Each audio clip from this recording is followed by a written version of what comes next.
ನೋಡಿ, ನಾವು ಮಾಡೋ ದೊಡ್ಡ ತಪ್ಪೇನಂದ್ರೆ ನಮ್ಮ ರಿಲೇಶನ್ಶಿಪ್ ನ ಬೇರೆಯವ್ರ ಜೊತೆ ಕಂಪೇರ್ ಮಾಡೋದು. ಈ ಸೋಷಿಯಲ್ ಮೀಡಿಯಾದಲ್ಲಿ ಜನ ಹಾಕೋ ಹ್ಯಾಪಿ ಮೂಮೆಂಟ್ಸ್ ಫೋಟೋಸ್ ನೋಡಿ ನಮ್ ಲೈಫ್ ಚೆನ್ನಾಗಿಲ್ಲ ಅನ್ಕೋಬೇಡಿ.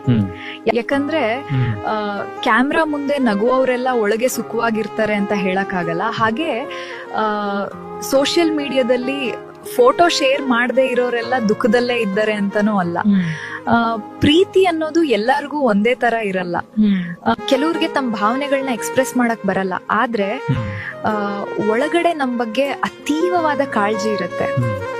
ನಮಗ್ ಸಿಕ್ಕಿರೋ ಪ್ರೀತಿ ಕಣ್ಣಕ್ ಕಾಣೋ ಹಾಗೆ ದೊಡ್ಡದಾಗಿ ಇಲ್ದೇ ಇರ್ಬೋದು, ಆದ್ರೆ ಅದು ಮನಸ್ಸಿಗೆ ಎಷ್ಟು ನೆಮ್ಮದಿ ಕೊಡುತ್ತೆ ಅನ್ನೋದು ಮುಖ್ಯ. ರಿಯಲ್ ಪ್ರೀತಿ ಅಂದ್ರೆ ಲೋಕಕ್ ಪ್ರೂವ್ ಮಾಡೋದಲ್ಲ, ಒಬ್ರನ್ನೊಬ್ರು ಅರ್ಥ ಮಾಡ್ಕೊಂಡು ಆ ಒಂದು ಸಿಕ್ಯೂರ್ ಫೀಲಿಂಗ್ ಕೊಡೋದು, ನಮ್ಗೆ ವ್ಯಾಲ್ಯೂ ಕೊಡೋರು ಜೊತೆಗಿದ್ರೆ ಸಾಕು. ಆ ಮೌನದಲ್ಲೂ ಒಂದ್ ಅರ್ಥ ಇರುತ್ತೆ.